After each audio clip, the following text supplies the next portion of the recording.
Shrimad home remedies में आपका स्वागत है। और हम आपको बताएंगे 8 ऐसे स्थान जहां पे आपको घर नहीं बनवाना चाहिए या उसके आसपास भी घर नहीं बनवाना चाहिए। क्योंकि अगर आप वहां उस स्थानों पर अगर आप घर बनाते हैं तो आप थोड़े से परेशान रहेंगे। सभी का सपना होता है कि उसका अपना एक घर हो जिसमें वो अपने परिवार के साथ सुख चैन से रह सके। कुछ लोग जल्दबाजी में ऐसा स्थान पे घर बनवा लेते हैं जहां उन्हें अनेक परेशानियों का सामना करना पड़ता है। भविष्य पुराण में कुछ ऐसे स्थानों के बारे में बताया गया है जिनके निकट घर नहीं बनवाना चाहिए। जैसे नगर की जो एंट्री है, नगर का मेन द्वार। नगर के द्वार से यहाँ अर्थ है वह स्थान जहां शहर की सीमा समाप्त होती है या कहीं ना कहीं से शुरू होती है। शहर की सीमा से बाहर घर बनवाने के कई नुकसान हो सकते हैं। जैसे आपत्ति काल में वहां किसी प्रकार की मदद मिलने की संभावना बहुत कम रहती है। ऐसे स्थान पर चोर डाकू आदि का भय बना रहता है। इन वक्त पर यदि किसी जरूरी वस्तु की जरूरत हो तो वह भी नहीं मिलती है। अगर कोई बाहरी बाहरी विपत्ति आ जाए तो उसका असर सबसे पहले नगर के बाहर रहने वाले लोगों पर पड़ता है। जरूरी सेवाओं के लिए भी ऐसे स्थान पर घर बनवाना सुविधाजनक नहीं है। इसे नगर के द्वार यानी शहर के बाहर घर नहीं बनवाना चाहिए। फिर चौक, जो मेन चौराहा हो। भविष्य पुराण के अनुसार चौक यानी चौराहे पर घर नहीं होना चाहिए। चौराहे पर लोगों के वाहनों का आवागमन निरंतर चलता रहता है, लोगों का आवाजाही लगा रहता है। उनकी आवाज का असर घर के ओरा मंडल पर पड़ता है, जिसके कारण अनेक प्रकार की परेशानियां घर में बनी रहती है। चौराहों पर अक्सर बाजार विकसित किए जाते हैं, जिससे वहां चहल पहल बनी रहती है। इसके विपरीत प्रभाव भी घर की पॉजिटिव एनर्जी पर पड़ती है। वास्तुशास्त्र के अनुसार भी चौराहों पर घर होना अच्छा नहीं माना गया है। इसलिए घर ऐसे स्थान पर बनवाना ही शुभ रहता है जहां अधिक शोर शराबा न हो और शांति का वातावरण हो। फिर जहां पे यज्ञशाला हो। यज्ञशाला वह स्थान होता है जहां यज्ञ किए जाते हैं। यज्ञशाला में प्रतिदिन ब्राह्मणों द्वारा मंत्रोच्चार के साथ विभिन्न कार्यों की सिद्धि के लिए यज्ञ किए जाते हैं। ऐसे स्थान के आसपास घर नहीं होना चाहिए क्योंकि यह स्थान बहुत ही पवित्र होते हैं। इनके आसपास गृहस्थ लोगों का निवास होने से उनकी पवित्रता पर असर पड़ता है। ऐसे भी नियम है कि यज्ञशाला में तथा उसके आसपास होना भी नहीं चाहिए।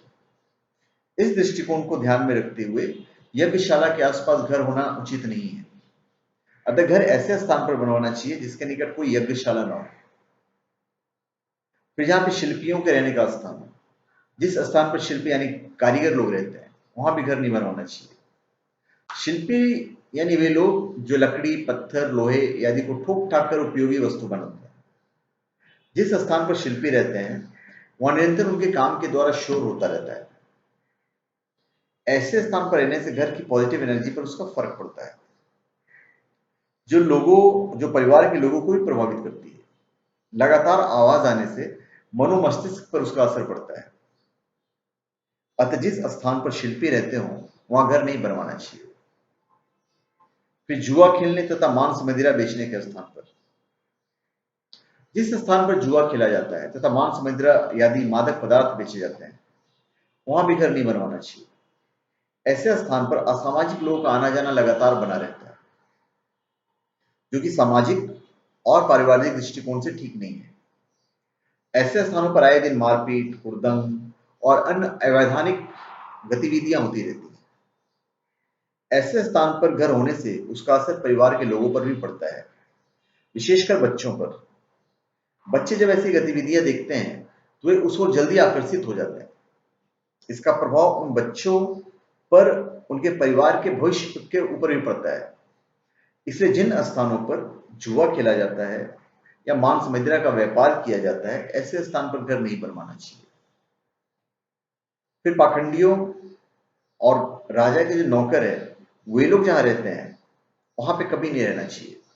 पाखंडी तो आज की डेट में समझो धूल धूल जो 420 लोग हो गए वो हो गए। और राजा के नगर नौकर मतलब जो बड़े जो अफसर लोग हैं ना, समझो कोई डीएसपी है, कोई एसीपी है, कोई 2 स्टार पुलिस ऑफिसर है, कोई इनकम टैक्स वाला है। तो जहां पे ये लोग रहते हैं इनके घर के आसपास नहीं रहना चाहिए। मैं रीजन आपको बताता हूँ। जिस स्थान पर पाखंडी लोग व राजा के नौकर रहते हो वहां भी घर नहीं होना चाहिए। पाखंडी लोगों के पास घर होने से वे आपको अपने जाल में फंसाकर आपका आर्थिक नुकसान कर सकते हैं। ऐसे लोगों से बचकर रहने में भलाई है, पर अगर वो आपका पड़ोसी है तो कभी न कभी तो आ ही टपकेगा। पाखंडी लोग सदैव अपने हित की बात सोचते हैं, ऐसे में अपने आसपास रहने वालों का नुकसान करने से भी नहीं चूकते हैं। फिर जिस स्थान पर राजा के नौकर हो, उनके निकट रहना भी बड़ा ठीक नहीं है। राजा के नौकर आपकी आपकी छोटी सी गलती को भी बढ़ा चढ़ाकर राजा के सामने बता सकते हैं। शास्त्रों के हिसाब से, आज के हिसाब से, अगर आपके अड़ोस पड़ोस में कोई हवलदार या पुलिस ऑफिसर है, तो अगर आपने छोटी मोटी भी गलती की तो उसको बढ़ा चढ़ा के कुछ ना कुछ आपको फंसा के पैसे हट लेगा। तो ऐसी स्थिति में क्या होता है, जो हायर ऑफिसर्स होते हैं या उस जमाने में जो राजा होते हैं, उनको कठोर दंड भी दिया जा सकता है। इसलिए जिस स्थान पर पाखंडी लोग व राजा के नौकर निवास करते हों, वहां आसपास घर नहीं बनवाना चाहिए।